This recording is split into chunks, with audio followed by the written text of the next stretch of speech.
Being and Caring, A Psychology for Living by Victor Daniels and Laurence J. Horowitz, as read by The Happy President. Part 4, Knowing Our Minds, Chapter 19, Dreams. On the Malay Peninsula, the Sonoy have reportedly created a way of living that centers on their dreams. Upon awakening, members of the tribe consult their dreams for messages. If a person dreams of feeling angry towards someone, or of hurting or killing that person, he or she shares the dream with the person, and then the two resolve the tensions between them.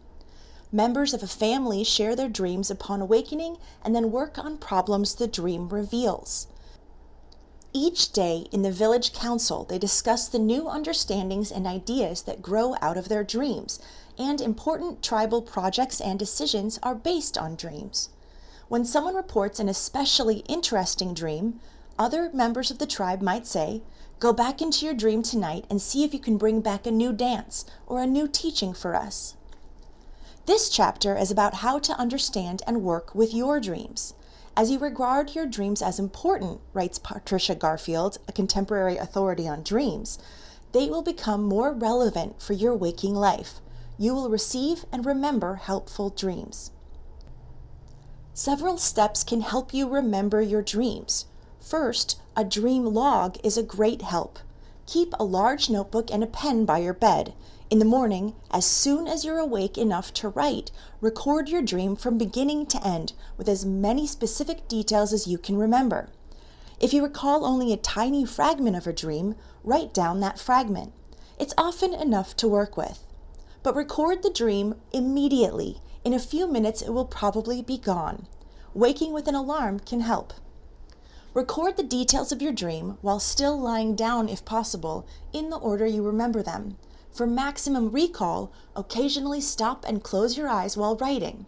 If a dream contains a unique verbal expression, a name, poem, or song, record that first before it drifts away. When you feel resistant to writing down a dream, "It's too much trouble, I'd rather just lie here," make a special effort. The dreams I'm most reluctant to write down are sometimes the most important ones. When you wake up at an exciting place in your dream, try continuing to dream in your half-awake state of consciousness instead of stopping the dream by waking up fully. In your dream log, give each dream a brief title that captures some unique element of it to make remembering it and referring back to it easier. A friend of mine described having a dream, waking up, writing it on a pad beside his bed, and going back to sleep.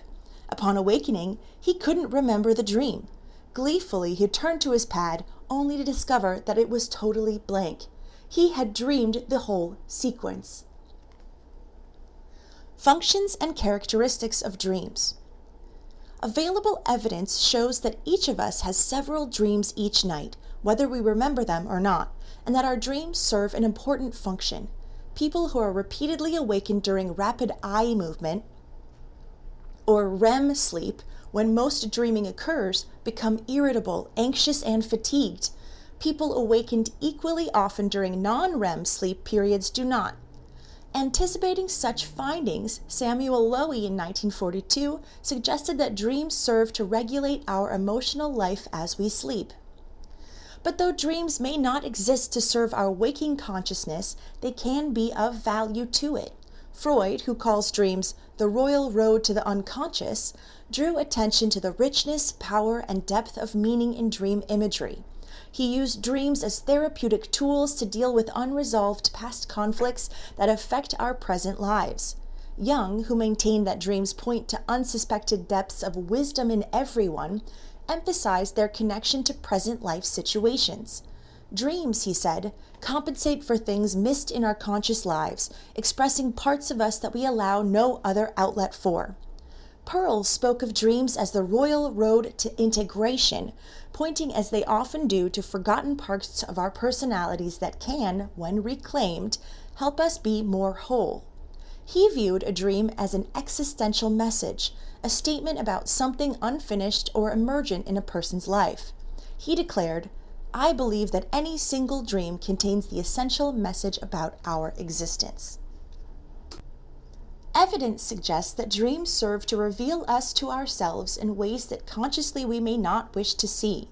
Agreeing with Jung that the dream describes, night by night, the present state of the dreamer's inner life, pioneering dream researcher Calvin Hall in 1966 concluded that dreaming is a natural picture language in which thoughts are translated into images with no intent to mislead or deceive the dreamer. Hall also found that people seldom dream about events in the world at large, except as symbols for personal concerns. Rather, we dream about our own conflicts, anxieties, and relationships.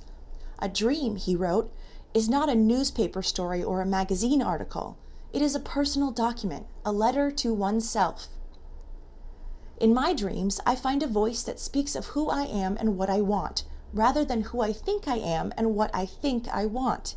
In one study, Garfield reports that as people became more accepting of their dreams, they became more accepting of themselves. She suggests that proper use of dreams can increase self-reliance and independence. As I learn to listen to my inner voice, my dreams can be my inner guide, and sometimes they're also rehearsals for my performance in the theater of life. I can also give myself healing dreams, in which I handle a painful situation from my past in a more effective way than I originally did, or find a nourishing element in a situation that seemed only toxic. As this healing process occurs, my old situation loses some of its painfulness and becomes a resource I can draw upon. But consulting our dreams isn't always easy or pleasant. It's sometimes beautiful, sometimes terrifying. To work with our dreams is to witness all this and learn from it. 3 ways dreams can help us. When Sally was thinking about going to Europe for the summer, she couldn't quite decide whether to or not. One night in a dream, she saw a giant theater marquee brilliantly lit up with the words, "Do not go to Europe." In such ways, my dreams can tell me about a decision that I've already made at a deeper level, while with my conscious mind, I think I'm still struggling over it. Anne Faraday, author of Dream Power from 1981, speaks of the 3 phases of dreaming. A dream, she points out, can provide information about facts or events in the outside world.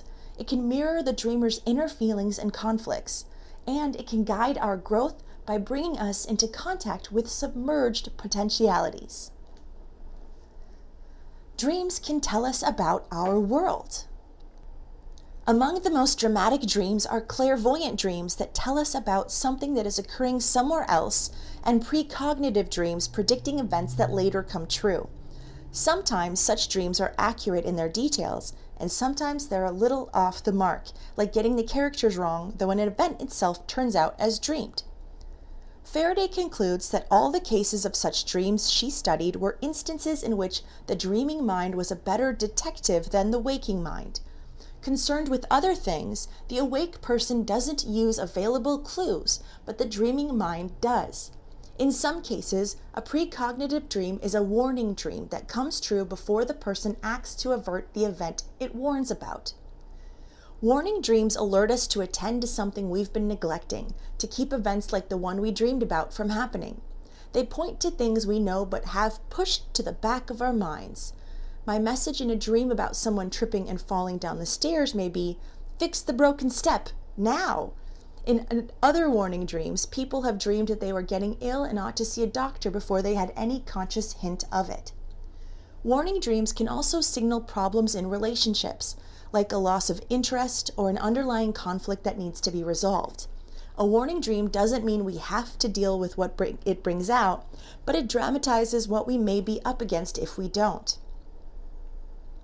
Dreams that involve seeing through people are a special kind of warning dream.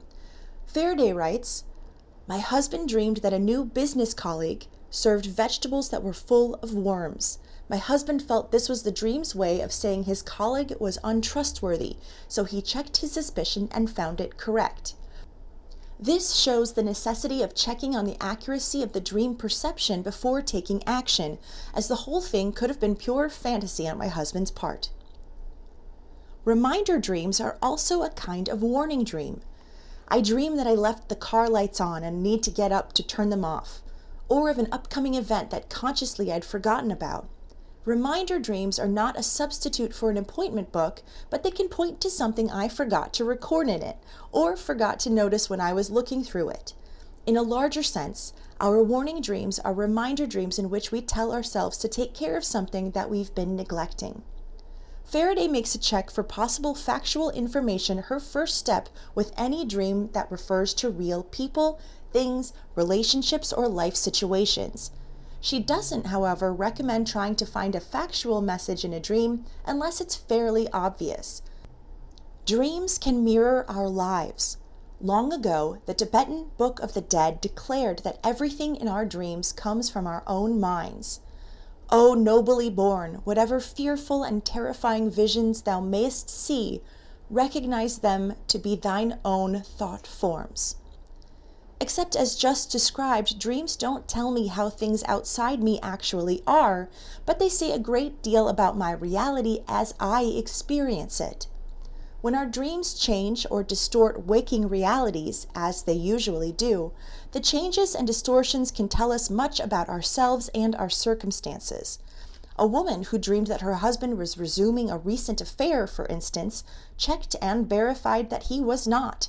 Her dream was saying that the affair was not over for her, that it was still an emotionally unfinished situation that she had to find a way to bring to closure.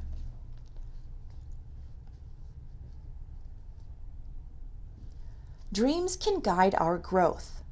Our dreams can point to personal resources we've overlooked, to changes in who we are, and to ways we neglect important needs. They can also clarify our actions, intentions, and life situations. A dream that confronts some self-deception or punctures a myth can be a healing experience, for it makes me more whole than I was before. Nightmares and frightening parts of dreams that aren't nightmares often contain dramatic messages about something I'm not dealing with effectively. Many people, when troubled by nightmares, understandably want to get rid of them, but that's ripping out a warning light when it flashes.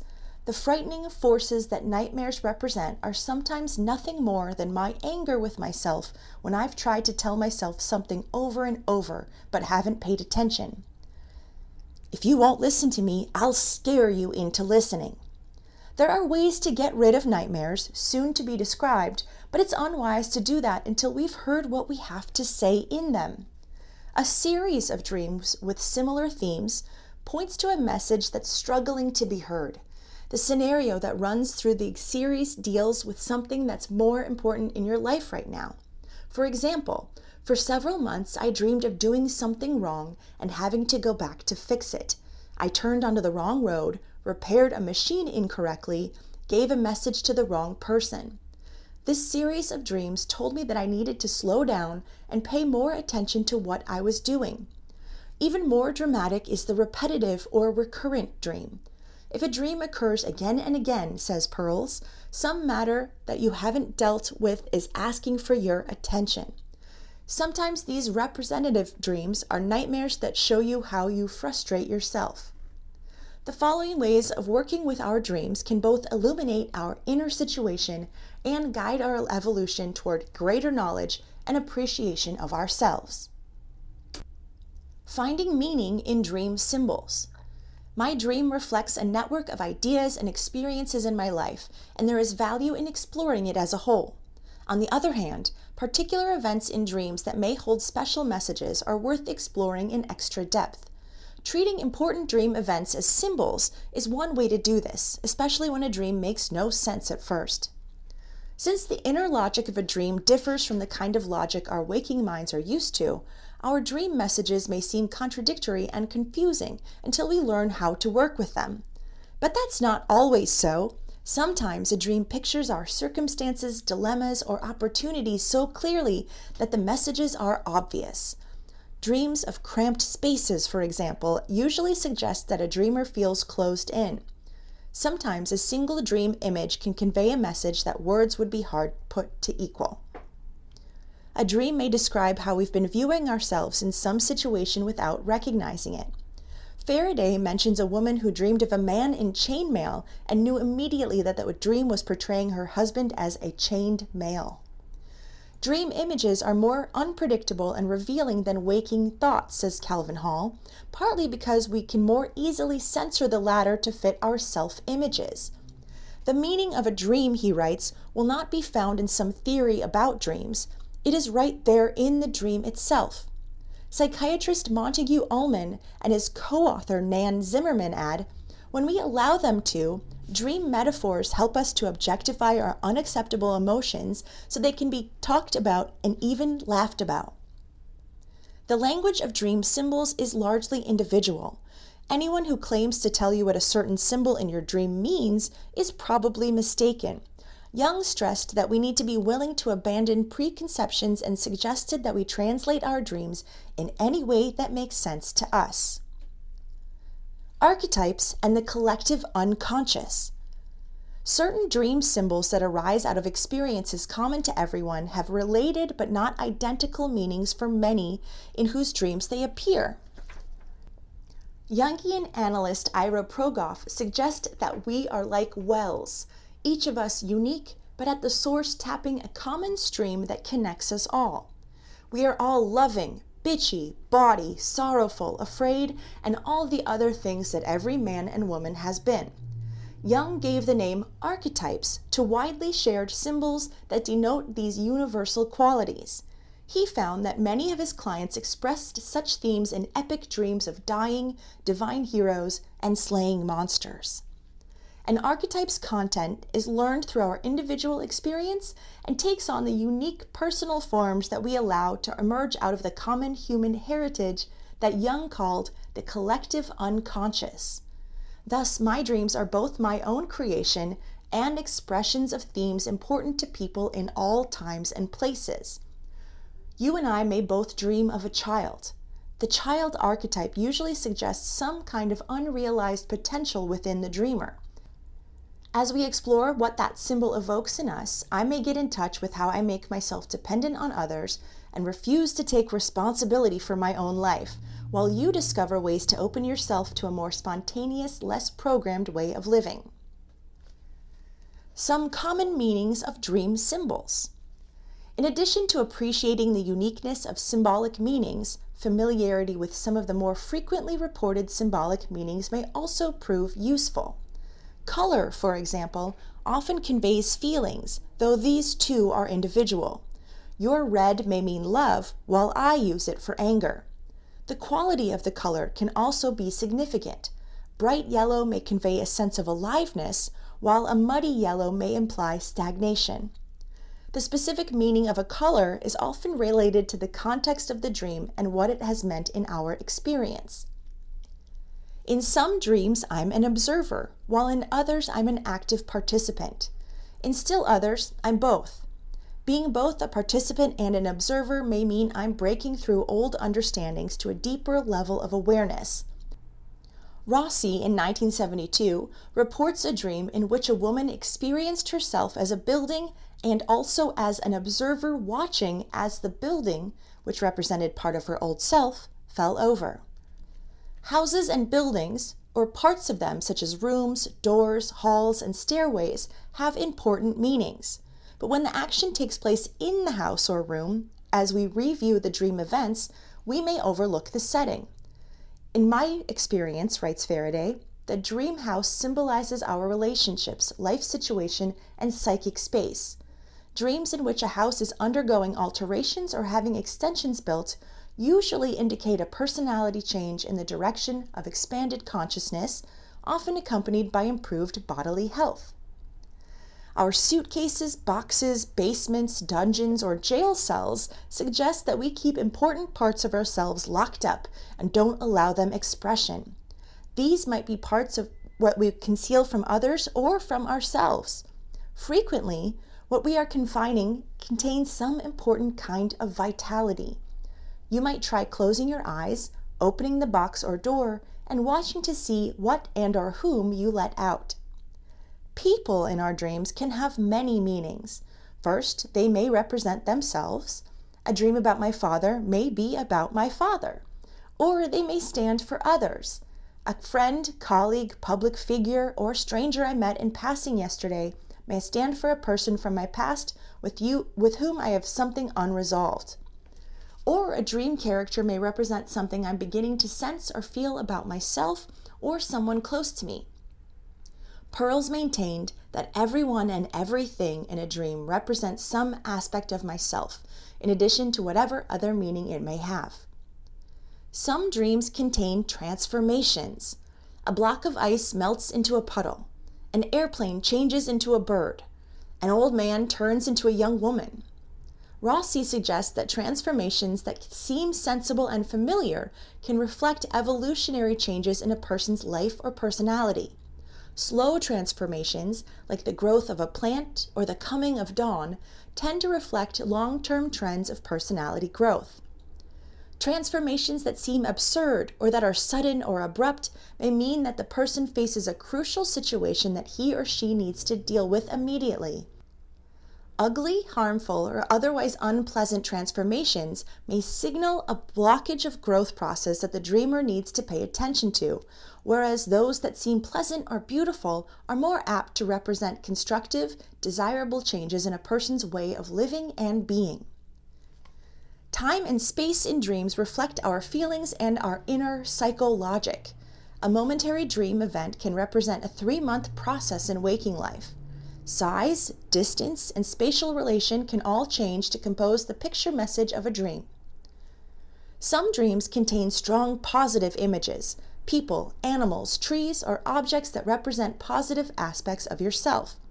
When they take the form of living beings, the Sinoi call them dream friends.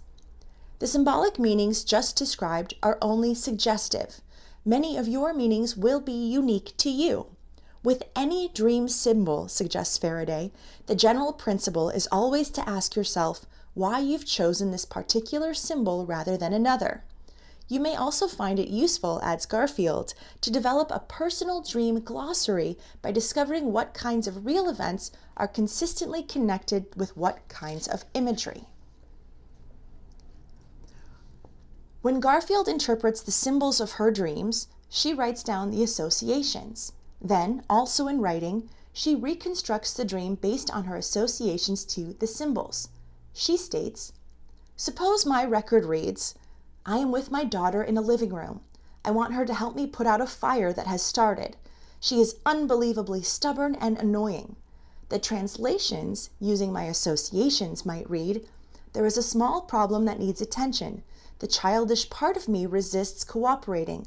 I feel angry at myself." I proceed through a dream record sentence by sentence, translating it in this fashion. It is important to incorporate associations of current feelings.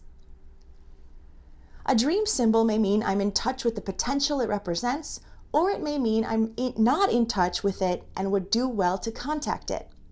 In working with symbols, I want to open myself to everything within me that's connected with that symbol and see what comes. The moment a symbol attracts my attention, it holds some promise for me. Polarities are important in working with dream symbols as they occur in dream dialogues. Jungian psychologist Gordon Tappan comments, "When I dream of being an eagle, my first feeling may be one of flying, soaring, feeling at one with the air around me. To experience what's in contrast with that, I open myself to the shadow side of my eagle nature, to see what's the reverse of my first impression. I find myself diving from the sky, clawing and screaming as I strike and carry off my helpless prey. Then I explore the polarity within each side of this main polarity. My flying and soaring can also have to do with being flighty, being inflated, having no real substance, being out of touch with the ground. My clawing and striking can also be strength, expressing my confidence in my ability to take care of myself without having to claw and strike. Experiencing both the positive and negative sides of a dream helps me find my potential and power." Dialogues with dreams. Everything in my dream, maintains Pearls, expresses a part of who I am. Different parts of me come through as different characters or objects in my dream. A policeman, a thief, the bridge they're running across, and the river flowing beneath the bridge are all aspects of me. When I work with my dreams to re-own the fragmented, projected parts of myself and re-own the hidden power and potential my dreams reveal, I move toward an integration of parts of myself that I've separated from one another. If someone toward whom I have conflicting feelings or with whom I need to work something through appears in my dreams, this tells me that I may need to deal with that real-life situation. But from Pearl's point of view, that person also represents a dimension of myself. Once I've dealt with the specific issue that centers on that person, I can continue onward to explore the side of me that person represents. In so doing, often I find that the crucial battle is with myself rather than with the other person. Extending Jung's advice to engage dream characters in dialogue and let them speak for themselves, Pearls developed a dramatic method for working with dreams. To use a dream, he recommended, don't cut it to pieces and interpret, but bring it to life and relive it. In dream dialogues, we connect with the aliens in our psyche by talking to them and reversing roles and becoming them. Thereby, we experience how we feel and how we are as these alienated parts of ourselves, instead of just intellectualizing. That green monster scowling through a window in my dream gives me a chance to dialogue and identify with my own monster energy. Dialogues depend on identifying an important polarity and letting the two sides engage with each other. The first step in learning to dialogue with your dream beings is to learn the technique of identification. You can bring a dream back to the life. In this next dream, we see how the identification process helps one of Pearl's clients move toward greater gentleness with herself and a deeper contact with her life energies. Will you please play the license plate? I am an old license plate thrown in the bottom of a lake. Well, how do you feel about this? I don't like being a license plate. Useless. Okay, now play the lake. I'm a lake. I'm drying up and disappearing, soaking into the earth. Dying.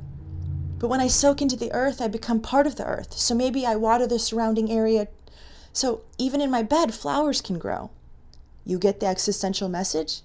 Yes. I can paint, I can create beauty, I can no longer reproduce, but I water the earth and give life. You see the contrast. On the surface you find the license plate, the artificial you. Then when you go deeper, you find the apparent death of the lake is actual fertility. The next step after identification is to let two elements in a dream talk directly to each other. To undertake a dream dialogue, first make a list of all the details in the dream you want to explore. Get every person, everything, every mood, says Pearls, and then work on these to become each one of them. Ham it up and really transform yourself into each of the different items. Have a dialogue between the two opposing parts and you will find, especially if you get the correct opposites, that they always start out fighting each other until we come to an end, appreciation of differences, a oneness and integration of two opposing forces. Then the civil war is finished and your energies are ready for your struggles with the world. Your dialogues may be in your imagination, on paper, or out loud using the double chair technique. A dream character or image that seems like no more than a minor detail can sometimes hold the most important message. These minor elements can represent parts of us that we disown, or at least avoid attending to. When you have trouble playing some part of your dream, declared Pearls, you're almost certain to be dealing with an alienated part of your personality. Notice what's missing in a dream as well as what's present. In a dark and somber dream, warmth and color are missing. When I see my face in a mirror, my body is missing. In some dreams, what's missing is obvious. In other cases, it's more subtle. In an emotion-provoking situation, I may have no feeling or inappropriate ones. What's missing may indicate something important about what's missing in my life now, or about a hole in my personality where I need to develop some aspect of myself. The destructive power in my dreams is most apparent when I feel most powerless. As I contact my energy and vitality, the violence in my dreams dies down. Living with the dream. I know that if we meditate on a dream sufficiently, long and thoroughly, wrote Jung, if we take it about with us and turn it over and over, something almost always comes of it. This is an elemental way of working with a dream, to contemplate it throughout the day or the week if need be, returning to it again and again in different states of mind, examining the meanings and perspectives coming from it. End of chapter 19.